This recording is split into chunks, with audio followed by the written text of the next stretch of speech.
بلا دیا اپنا سیو نی منو رانجا سدو ہیر نہ کھو کوئی رانجا رانجا کر دی میں آپ پہ ہی رانجا ہوئی رانجا رانجا کر دی میں آپ پہ ہی رانجا علموں بس کریوں یار اکو الف تیرے درکار علم ناوے وچ شمار جاندی عمر نہیں اعتبار علموں بس کرے بزرگوں نے کیسے کیسے سمجھایا پتہ نہیں شاید میں سمجھا نہیں صحیح طریقے سے سکا بات سمجھ میں نہیں آ رہی ہے میاں محمد بخش صاحب بولے لوئے لوئے پر لے کڑی جے تجھ پانڈا پرنا شام پئی بن شام محمد تے کر جاندی نے ڈرنا ہمیں خود نہیں احساس کہ ہم اپنا کتنا نقصان کر رہے ہیں خود نہیں احساس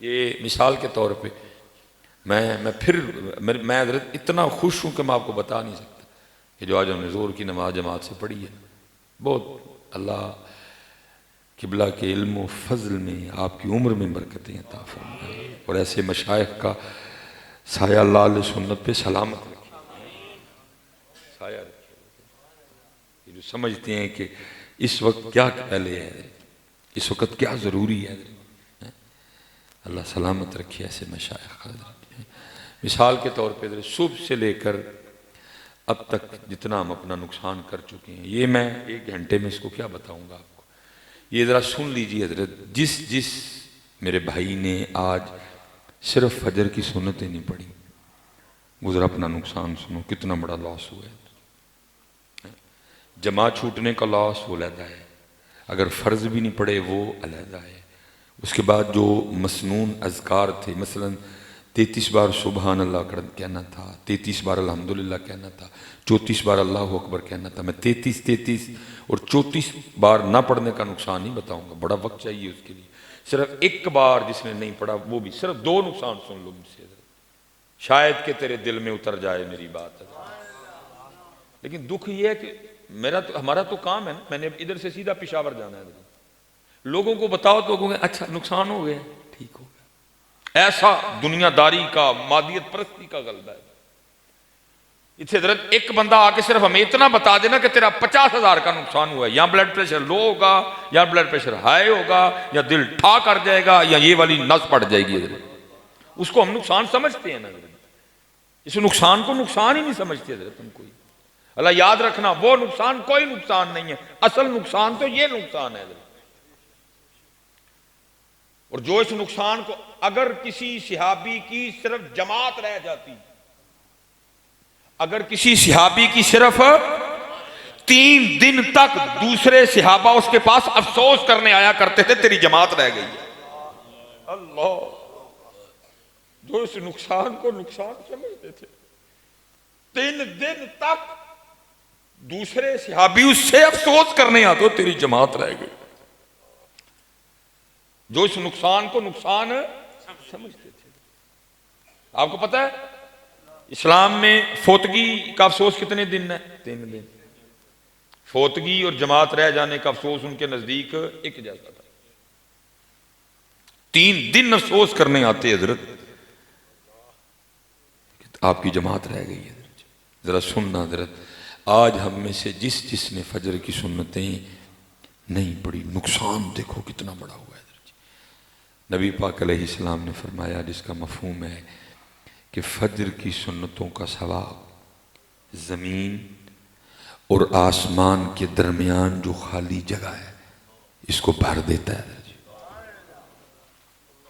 فجر کی سنتوں کا ثواب زمین اور آسمان کے درمیان جو خالی جگہ ہے اس کو بھر دیتا ہے میں رجی سیالکوٹ سے چلا اور آپ کے مندرہ آتے آتے مجھے تقریباً 4 گھنٹے لگے ہیں یہ سیالکوٹ سے مندرے کا فاصلہ اور یہ تقریباً میرے خیال سے سیالکوٹ سے مندرے کا فاصلہ 200 میرے خیال سے 45 یا 50 اتنا بنتا ہے ٹھیک ہے جی 250 کلومیٹر کا فاصلہ میں نے 4 گھنٹے میں کیا اب ذرا زمین سے آسمان کا فاصلہ کتنا ہے یہ بھی حدیث پاک سنو نبی پاک علیہ السلام نے فرمایا جس کا مفہوم ہے اگر کسی تیز رفتار گھوڑے پر بیٹھ کر مسلسل 500 سال تک سفر کیا جائے تو یہ زمین سے پہلے آسمان کا فاصلہ ہے. اور فجر کی سنتوں نے کیا کرنا تھا؟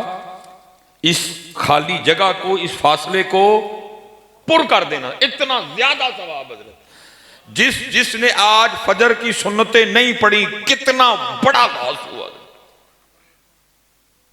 کتنا ثواب. زمین اور آسمان کے درمیان 500 سال کا راستہ اس ثواب نے بھر دینا تھا. اتنا ثواب حضرت. جس نے فجر کی سنتیں نہیں پڑھی اس کا نقصان ہوا اتنا بڑا.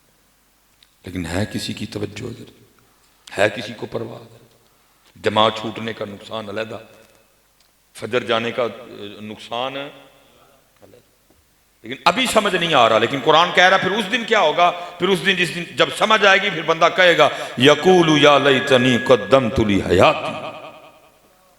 آج آپ کو غصہ لگتا ہے کیوں مولوی اس طرح نہیں گلاں کر دیں، کیوں پیر صاحب اس طرح کی باتیں کرتے ہیں، کیوں داڑھی کے لیے کہتے ہیں، کیوں سر پہ ٹوپی یا پگ رکھنے کو کہتے ہیں. کیوں آج نہیں سمجھ آ رہی. لیکن قرآن کہتا ہے پھر اس دن بندہ کیا کہے گا؟ یقول یا لیتنی قدمت لی حیاتی. کیوں نہیں مانی میں نے ان کی، کیوں ذکر نہیں کیا، کیوں درود نہیں پڑھا. آج جو باتیں میں دنیا میں لیے بیٹھا تھا کسی کا تذکرہ ہی نہیں ہوا. تیری برادری کے لیے کسی نے پوچھا ہی نہیں، تو رہتا کدھر تھا کسی نے پوچھا ہی نہیں. تو بٹ تھا، تو جٹ تھا، تو رائیں، کسی نے پوچھا ہی نہیں. گاڑی کون سی تھی کسی نے پوچھا ہی نہیں. گھر کون سا تھا کسی نے پوچھا ہی نہیں. کھاتا کیا تھا کسی نے پوچھا ہی نہیں. اتنے تے پہلا سوال ہی نماز دا ہے. ادھر تو پہلا سوال ہی نماز کا ہوا ہے. ادھر تو پوچھ ہی سب کو یہ رہے ہیں ذکر کیوں نہیں کیا. ادھر تو پوچھ ہی یہ رہے ہیں درود کیوں نہیں پڑھا. ادھر تو پوچھ ہی یہ رہے ہیں قرآن کیوں نہیں کھولا. پھر بندہ کیا کہے گا؟ یقول یا لیتنی قدمت لی حیاتی. اب حضرت ایک یہ نقصان. اب ذرا آگے سنو حضرت. کتنی بار کہنا تھا جی؟ سبحان اللہ 33 بار. اللہ الحمدللہ کتنی بار کہنا تھا؟ 33 بار حضرت. اور اللہ اکبر کتنی بار فجر کے بعد کہنا تھا؟ 34 بار. 33 اور 34 تو نہیں، حساب لگا لینا خود ہی بیٹھ کے حضرت. صرف ایک بار سبحان اللہ، ایک بار الحمدللہ، ایک بار اللہ اکبر جو ہم نے فجر کے بعد نہیں کہا، ذرا اس کا نقصان سنو. نبی پاک علیہ السلام تشریف فرما تھے، صحابہ حاضر خدمت تھے حضرت. اور کسی نے کمال حضرت جی نقشہ کھینچا. لکھنے والے نے سونا لکھا. وہ کیا کہتا ہے؟ ان جگمگ جگمگ تاروں میں مہتاب کا عالم کیا ہوگا. ان جگمگ جگمگ تاروں میں مہتاب کا عالم کیا ہوگا. وہ صحابہ حاضر خدمت حضرت. نبی پاک علیہ السلام صحابہ کی جانب متوجہ ہوئے. فرمایا میرے صحابہ کیا تم میں سے کوئی ایسا نہیں جو روزانہ احد پہاڑ کے برابر عمل کر لیا کرے. احد شریف حضرت، مدینہ پاک کا وہ خوش نصیب پہاڑ جس کے لیے نبی پاک علیہ السلام نے فرمایا احد ہم سے محبت کرتا ہے، ہم احد سے محبت کرتے ہیں. اللہ حضرت جی شانوں میں تو کوئی اس کا ہم پلہ نہیں ہے. باقی قد کے لحاظ سے، اونچائی کے لحاظ سے اگر دیکھا جائے تو اسی زمین پہ بڑے بڑے بلند پہاڑ موجود ہیں. سب سے جو اونچی چوٹی ہے ماؤنٹ ایورسٹ ہے، پھر K2 ہے، نانگا پربت ہے، کوہ ہمالیہ ہے. ہماری یہ جو مری ہے یہ 7000 فٹ ہے حضرت. ایوبیہ بھی اتنی بلندی رکھتی ہے، نتھیا بھی اتنی بلندی رکھی ہے، بابو سر ٹاپ 13000 فٹ بلندی ہے اس کی. لیکن حضرت جی اتنی بلند چوٹیاں ہونے کے باوجود ان میں سے کوئی بھی جنت میں نہیں جائے گی حضرت. لیکن احد شریف کے لیے نبی پاک علیہ السلام نے فرمایا ہم سے محبت کرتا ہے اس لیے اس کو جنت میں داخل کیا جائے گا. اس کی حضرت جی جو لمبائی ہے وہ 4.25 میل ہے. وزن کتنا ہے وہ اللہ اور اللہ کا رسول بہتر جانتے ہیں. فرمایا میرے صحابہ کیا تم میں سے کوئی ایسا نہیں جو روزانہ احد پہاڑ کے برابر عمل کر دیا کرے. صحابہ علیہم الرضوان تو احد کی زیارت کرتے تھے نا. عرض کی محبوب بہت بڑا پہاڑ ہے، کون اس کی طاقت رکھتا ہے؟ فرمایا میرے صحابہ تم میں سے ہر کوئی اس کی طاقت رکھتا ہے. عرض کی محبوب وہ کیسے؟ فرمایا ایک بار سبحان اللہ کہنے کا ثواب احد پہاڑ سے زیادہ ہے. جتنا نہیں کہا زیادہ ہے. کتنا زیادہ ہے اللہ جانے، اللہ کے رسول جانے. ایک بار سبحان اللہ کہنے کا ثواب احد پہاڑ سے زیادہ ہے. ایک بار الحمدللہ کہنے کا ثواب احد پہاڑ سے زیادہ ہے، ایک بار اللہ اکبر کہنے کا ثواب احد پہاڑ سے، اور ہم نے فجر کے بعد کتنی بار کہنا تھا؟ 33 بار۔ الحمدللہ کتنی بار کہنا تھا؟ 33 بار۔ اللہ اکبر کتنی بار کہنا تھا؟ 34 بار۔ ایک بار کہنے کا ثواب کتنا تھا؟